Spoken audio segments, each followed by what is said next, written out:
Where is the enthusiasm? Come on, I know it's lunchtime. I appreciate you guys being here because you really want to be here because it's lunchtime. So Sanchez here, nice to meet you, a pleasure, flying from Mountain View, mothership at Google.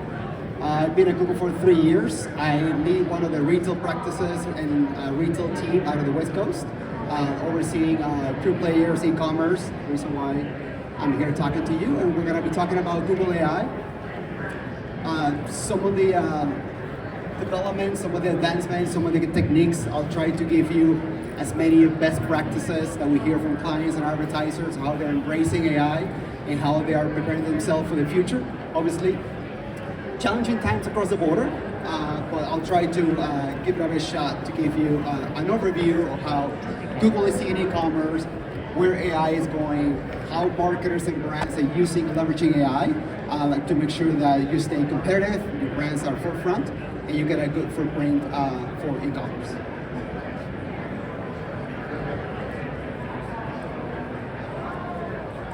So, we can start with a couple of stats, right? So, we understand and we know that the markets and the shopper are increasingly getting more complex, right?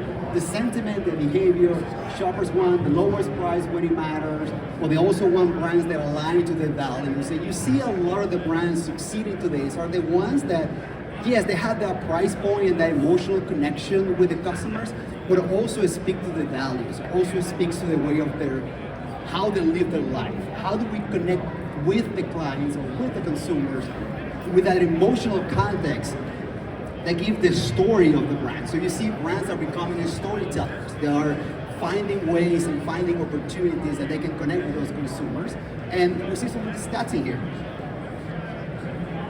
Now, consumer is changing, right? And what is interesting about the change of the consumer is that we are embracing or we're facing conflicting pieces of information. What does that mean? They want value, but they also want price and quality, right?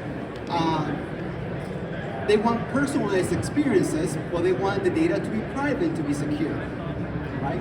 They want to align values, but they also want to make sure that you're providing the right product at the right time. They want to buy online, but they also want the convenience to go to the store, and they want a seamless interaction between the store and between the online shopping experience.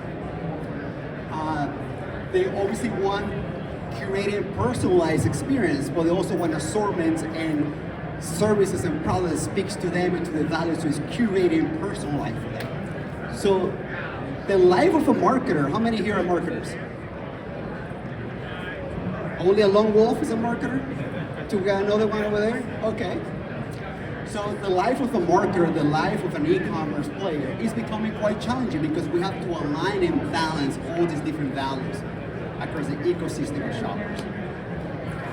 Now, what is becoming even more difficult nowadays is how do we balance the short-term profits and profitability with long-term growth? So, in Google Ads, you have your target ROAS, for example. It's the ability to tell the engine, I want to make sure that for every dollar I put into the Google engine to get sales into the ecosystem, I want $5, $6, $7 back. And that's how you balance, how you tell the engine how aggressive you want to be with funneling customers to your website, to your e-commerce, or to your stores, and how much profit you want to make. The challenge now, how do we balance those two? If we index too much into the profitability, which a lot of the customers are doing, obviously, then it's at the sacrifice of long-term growth and revenue. So I'll give you an example of, on e-commerce, the life cycle that we saw during COVID, right? And that's a good example of what we're trying to address in here. So during COVID, we saw that a lot of the e-commerce, pure players, online services and retailers went into growth at all cost mode. We need to grow, we need to fuel, people are ordering online, sales and demand is skyrocketing, triple digits, so we need to grow at all costs. Then it came the reality check that growth was not sustainable. So now we needed to be profitable. Now we're fighting for life. We're fighting to stay in business. We're fighting to make sure we're making money and we're being profitable. But then after I achieved that profitability, then what's at the cost of what? Yes, now I'm reporting my first quarter of positive results, but now my net sales are down 25%. right? Because I sacrifice long-term growth for revenue. So giving the tool the right data and the right engine, and what we call the marriage made in heaven, it's the first party data, what you know about your customers, what you know about the interaction that you have, the data that you're collecting, and all of the signals that we're collecting within Google across the entire ecosystem. The search, the shopping, the YouTube, and that's all the different ecosystems. So the leader marketers are now seizing the moment. They are trying to, and some of them very successful, trying to align how do we collect that first party data and how do we align it with the needs, wants, and desires of the specific shoppers. They're leveraging AI for image creation. They're leveraging AI for extracting the information for images to create headlines and descriptions. They're using AI to optimize landing pages. And there are some examples where we have seen creating images at scale, where you have a product that is being represented in 500 retailers, and the AI can go and create the background for those 500 retailers for the image, so you can have that customization for that specific brand that you're trying to serve. So the marketer, they're seizing the moment, they're leveraging some of these AI capabilities to make sure that they're more efficient, they're more personalized, they're more siloed, and they're going after the high value customer that really drive value for the brand. Now, Google has been at the front of AI, even though now it's becoming, the buzzword in the terms, but we have been doing it, we have been investing in AI for decades now. And the one thing that we're doing, it's if you look at, some of the earnings calls and some of the information that we share at Google, we always put the word responsible right next to it. We want to make sure that we're growing, we're developing AI in a very responsible ways. But the one thing that we also want to align is that technology is evolving extremely quickly. You probably noticed that we launched Bard. You remember, Bard. And then 3 months later, we launched Gemini. And then 2 weeks later, we launched Gemini 1.5. Right? So the pace of how AI is evolving is extremely rapidly. We need to make sure that we're staying on top of the new trends, on top of the new technologies. We're leveraging and harnessing that power of AI to make sure that for example, we are calculating long-term value for a customer, and then we feed that into the ecosystem so we can beat towards that. To make sure that we're calculating and managing pricing and inventory and assortment to make sure that we're on top of the customer needs, wants, and desires. Now, how Google makes this possible across the ecosystem? And this is the slide that talks about that beautiful marriage in heaven of your first party data, what you know about your consumers, what you know about your interactions, and the Google ecosystem. And the Google ecosystem could be 700 million hours of watch time in YouTube that leads to discovery. Like, how many of you have gone to YouTube to find, a specific review, or should I buy from this brand, or how this brand is reliable, how this car will work, how you much trust an influencer to give you advice about a beauty product or about a service you want to render, or maybe it's after the fact you bought a faucet and now you know how to install that faucet, right? All those moments and all those views.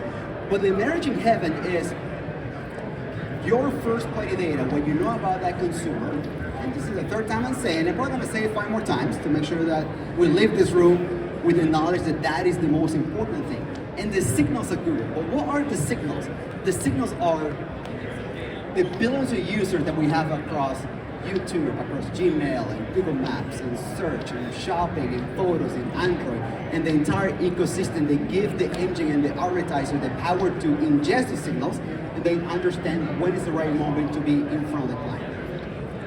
And we also know that consumers are more diverse than ever, right? It takes about 4 or 5 different touches, for a consumer to convert. So it's not 15, 20 years ago, the old-fashioned, I do a search, I get, a result, I have a click and go to the website, made the conversion, made the purchase. The customers now are omni-channel. They go to the store, they do the search, they watch the video, they look at shorts, they talk to the friends, they get their feedback, they get their peer approval, and then they go and make the purchase, right?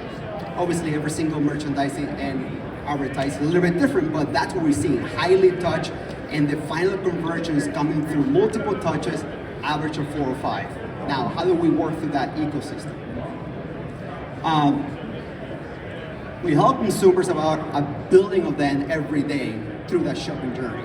And those connections and those informations are the ones that allow us to make sure that in a high percentage of those cases, we can convert the sale. But once again, the marriage of that data and the interaction of that data and the configuration of your campaigns, leveraging AI for headlines, for description, for image creation, to make sure that you're leveraging some of the Performance Max, which is one of the newest Google ad advertising platforms, or demand generation is a combination of upper funnel and lower funnel, and making sure that we have the ecosystem to address the need of the customer and to be in front of that customer. And we know, we have heard that as marketers for so long now, for so many decades, to be in front of the customers at the right time, at the right moment, with the right message. Now, if you have thousands or hundreds of thousands, or in the case of Chewy, millions of users going to the website every day, how can we have the marketing, the human power to make sure that we can personalize every single interaction?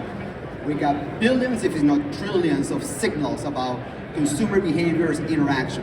And that's the power of AI. The power of AI, what's allowing you with Performance Max, with Demand Gen, with the power of YouTube, image creation, is to make sure that you as marketers, you as business owners, you are the one driving the strategy of the business. You put the time and the effort and the resources of your team to drive strategy, to drive direction, to drive the vision, and let the engine and the machine ride the customer and drive that value and that conversion for you.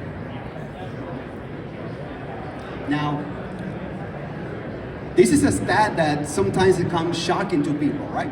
And if you are creating, configuring a campaign, you're looking about what's the right image for this specific category or audience? What's the right keyword? How these people are searching for this specific, product or service?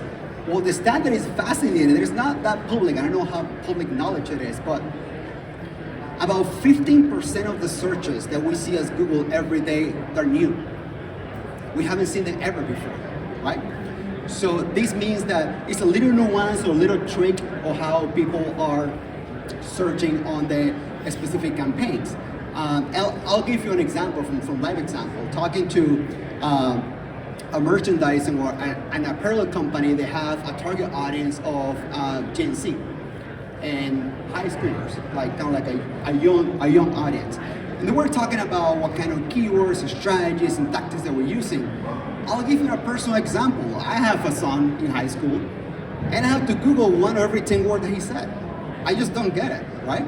And I'm talking about something, and I said something cool. He looked at me and said, "Bra," and I said, "Okay, I'll have to go and see what the context, why he's saying that." Or I say, "Hey, do you like this specific design?" "Oh, that's mental."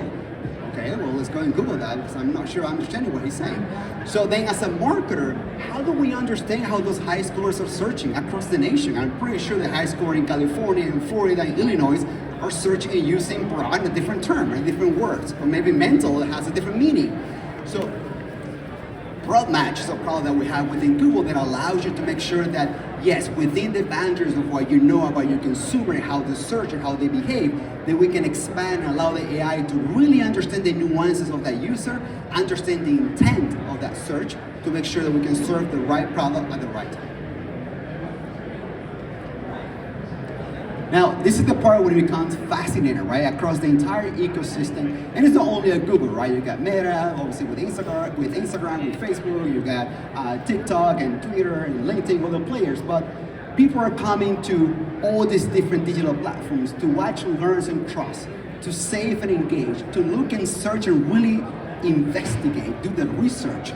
Who is best and where should I go to? Where should I put my money? How do I make myself feel good about this purchase? How are you connecting to me as a brand within this purchase? And that's why for us it's very important to make sure that every business has a cohesive upper funnel, lower funnel strategy.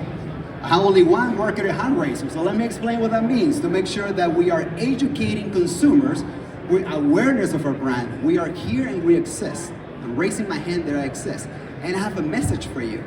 And then we start looking either for me or for a product that I sell.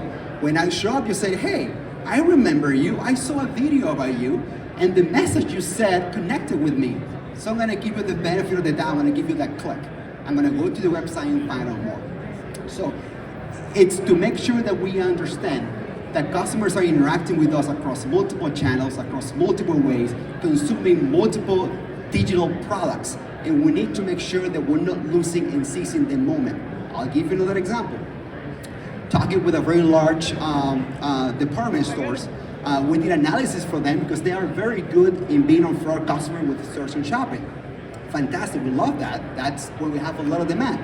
But they really don't invest in YouTube. They don't invest in video. So we did a search, we did analysis for them and said, well, in the month of February, there were about 300 million searches within your category. And it's fantastic, you got 300 million chances to be in front of users at that shopping moment. Brilliant, we love it. Then we ran the same analysis the month of February for YouTube. There were 1.2 billion searches in YouTube for the same category. What does that tell me as a marketer?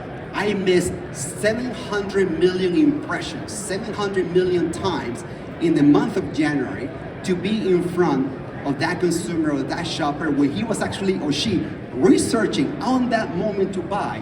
I was not present. But guess what the analysis says? Competitors were, right?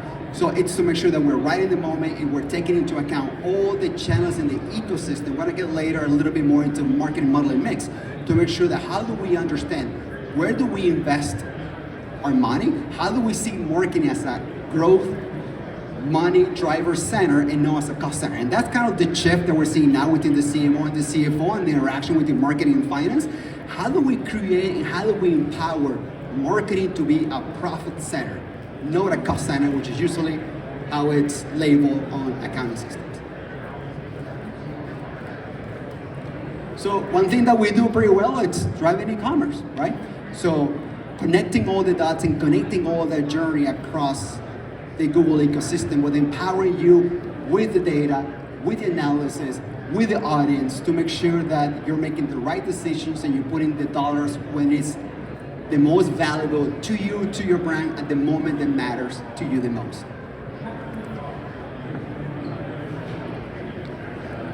This graphic here tells you the fundamental change on the vision of Google. How do we see marketing and marketing teams in the future? Which is, in the past, or many organizations today, we see a lot of marketing teams really focusing on managing the campaigns and managing, the headlines and the descriptions and being very tactical and looking at reporting and data management, connecting all the dots, connecting all the data, but really not enough time to really identify, okay, what's the ethos of my brand? What makes my brand tick? What makes a shopper go to my brand? How do I set a long-term vision? How do I differentiate myself from others? Because I'm spending so much time in the nuance of managing the campaign and making sure I have the right keyword and the image is perfect. And one thing that we said a lot, and I think it was Meta who invented that term, break things and break it fast. But we also have a very similar philosophy is don't get perfection, get in the middle of good, right? So yes, we want to make sure our campaigns are perfect, our image is perfect, but the shift, the fundamental shift that AI is bringing to marketing teams, organizations, and businesses is now we are empowering you to get that tactical day-to-day activities handled by the AI, which does a very good job out of, by the way, and allowing you more time to say, can I integrate more data? Can I ingest more data to make that decision that AI is smarter? Can I spend more time in the bulk of my time on business and strategy so I can drive my business forward, I can create that ethos, I can create that message? Can I spend more time measuring and testing? The brands that makes the most success and the brands that makes the most tests are the ones that are perpetually tested. They live in a challenging and champion challenger mentality. They are the ones that do geo-tests, for example. They goes and pick state of Ohio and state of California. We're going to test, we're going to turn everything off, and we're going to turn on the specific campaigns, we're going to turn on YouTube, we're going to measure the incrementality of that. The brands that are winning are the ones that are beating and they're investing in long-term value. What's the value of this shopper and this user in the next 3, 6 months, 9 months, a year or 2 years, depending on your business model. So how do we allow marketing teams to invest time in what really matters to the CMO, to the CEO, which is drive my strategy, drive my business, and make sure that every penny I'm putting here is being measured. It's being tactically measured with incrementality tests, with geo tests, with MMM models to make sure that my dollars and my investment are going as far as possible. Our whole goal and objective is to make sure that your investment goes as far as possible. And here's an example of what we describe lower funnel, upper funnel in marketing. So upper funnel is what you will define as brand awareness. Do I know that your brand exists, right? I am in the ecosystem, or I am in the shopping blog for a specific product or services. Do I know that your brand exists? I'll give an example. Before joining Google, I was the head of media for Guarantee Rate, which is a mortgage lender. And I will tell my CMO and I will tell my CEO that I have done my job. If you go to like another wallet, for example, and you're looking for a mortgage company and you see Guarantee Rate, you say, oh, I've heard about those guys. I see those guys. I'm going to go and click in them because the mortgage service industry is very commoditized. So how do you differentiate one from another? You go to another wallet and you see 20,000 banks, they all sound the same, the interest rate is the same. How do I connect with that specific brand?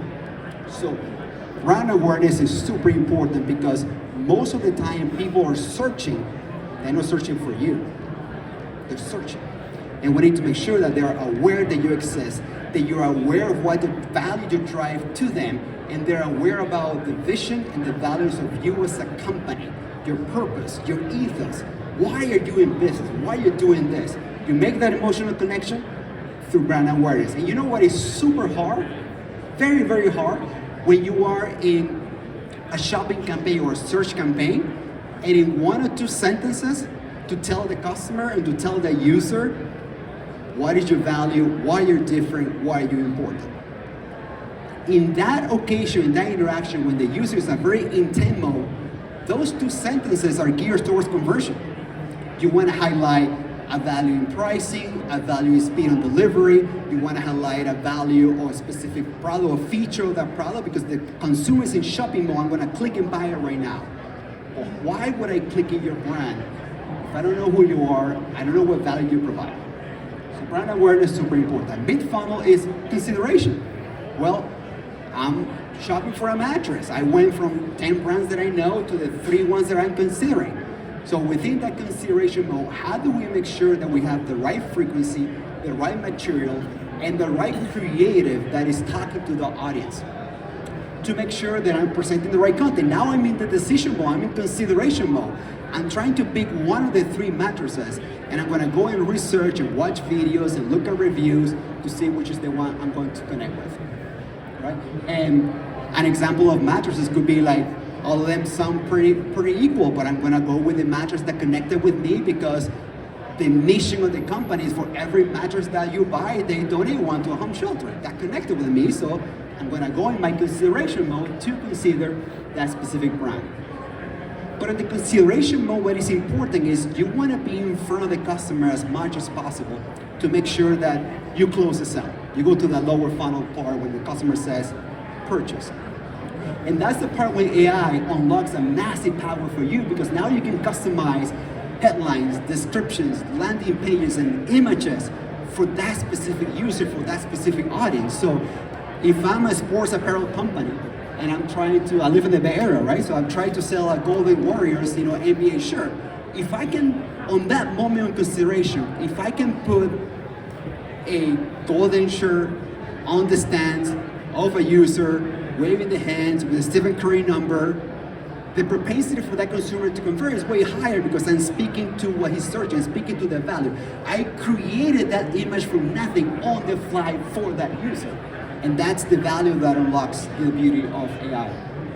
And lower funnel is your search, your shopping, your video action campaigns, you're ready for convert. I want to make sure that in that conversion time, when you're ready to shop in that cart, you put your credit card and close a sale, that I'm in front of you and I have all the values aligned to make sure I close this out. And as I mentioned, all of that, it's on a framework of measurement, calibration, and on a measurement of marketing model and mix. How can we use AI, long-term value, predictive modeling to make sure that I'm investing the right amount of moment, the right amount of money at the right time in the ecosystem of all the platforms that we have. what I say we is not just Google, we and every company that's out there on marketing and advertising. So ultimately our goal of the Google AI and how it's fine-tuned, how it's being created with our billions of interactions and years of experience is that it's fine-tuned to maximize your marketing results. The AI is extremely good at hunting the objective that you give it to. Insanely good. And we see a lot of campaigns and we see a lot of challenges when someone says, for example, I want to put my campaigns to maximize revenue. And the campaign goes and the revenue goes up to the roof. And then the marketer goes and says, well, my mobile traffic went down. Then I don't like that. I want my mobile traffic to go up. I said, well, you didn't give the engine the signal. You didn't say that it was important. It was looking for maximized revenue. So making sure that we align of what is my objective and I provide that objective to the tool is relentlessly, amazingly good on finding that objective. But obviously the challenge is that as a marketer, as a business, you may have 17 objectives. Well, how do we align on the one for that audience, for that moment, for that channel that's gonna drive and maximize your sales? Then enhance customer experience. You know, you probably have seen them. We have Google I/O next week. You know, probably you can tune in and see the latest and greatest of Google. But we announced in Google I/O last year, virtual try-on. You can actually go and pick a model that fits your lifestyle or fits your persona, and then you can try clothes, you know, from any merchandising or any stores into that model to see how that clothes will fit into me, right? So how do we create very immersive experience? There is also pilots that have been announced in GML and Google I/O as well, where we can make 3D images and spinning images of any product with just 3 or 4 pictures. So we can go to your website, you can upload to Google or your images in 3 angles, and we can create that 3D version modeling. So we're creating very, very deep immersive experience across all the channels and all the ecosystem. If you see, for example, the latest drive-by with Google Maps, anyone have tried? You know, I click and give you a 3D version and a pan like bird's eye view with the camera where you're going. That's another example of very immersive Google experiences that we're trying to build to make sure that we immerse that consumer on that journey. And then how do we scale it? How do we make sure that instead of having 1 video, 2 images, 3 creative, we use the power of AI with the audience, with the knowledge that we have about our customers and our data to maximize and create as much creative as possible at scale. And on the creative piece, this is the part where we have the most challenging with the advertiser, because that's the area that we have to make sure that perfection doesn't get on the way of good, right? And we have marketing teams and we got creative, they want the image to be perfect and the lighting to be the right angle and they want everything to be absolutely perfect. We love to be as close as perfection as possible, but scale and good make sure that don't get perfection away with it. And then if we go at the 3 major areas how we enhancing this is we try profitable growth. So we got the Google search with Performance Max, and that is the actionable in the moment, the omni shopper, and we also track online campaign to shopping experiences as well with the power of Google Maps. And then how do we engage high value customers? This is the theme that we're seeing for 2024, 2025 across the retail industry, the 3 main areas. Drive profitable growth, and it's about insights and reporting, it's about A/B testing, it's conversion lift, it's making sure that we're finding and tuning that variable that is going to drive the AI into that relentless hunting mode of what we're trying to achieve. We the omni shopper. Shoppers are more omni than ever. People thought 2 years ago, 3 years ago, stores are dead, they're more alive than ever. People love that experience. We have that data and statuses. The Gen Z actually love to go to the stores, and that's the up and coming generation. They love that experience. They love to feel in touch with the product. And then how do we engage with the high value customers? We all know as businesses and marketers, the 80-20 rule, 80% of the 20% of the shoppers, right? 80% of the revenue. Then if we know that rule, and have been taught by businesses and business schools for years, how do we embrace that? How do we use the power of AI and audiences to find that high value customer and making sure that we're beating accordingly to that customer, right? And the example is that if you have a bid for $1 for that click, and the average of sales is gonna be $10, in 1 to 10 ROAS, right? But if that shopper we know based on modeling that the average order value would be 100, then we're more than have the room to probably be $10, and we still have that 10 to 1 ROAS, right? It's to make sure that we are looking after high value customers and maximizing those conversions. And then how do we put the AI to work? It's profitable data to grow. The structured data, one of the most important. You're going to see more than ever loyalty programs, retail media networks, membership subscriptions coming into play. The marriage of the first party data. And now you see a lot of retail media platforms like Instacart, and you look at Uber, and you look at Best Buy, and Walmart, and Kroger, and a lot of those retailers harnessing the level of the first party data of their shoppers to create retail media networks.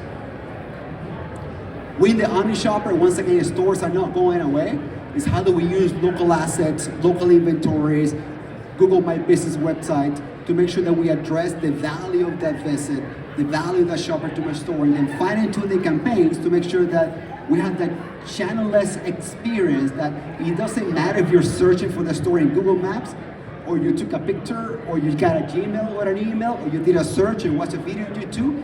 That journey, that ecosystem is completely connected, embedded, and glued for that magical experience. And then engage high-value customers.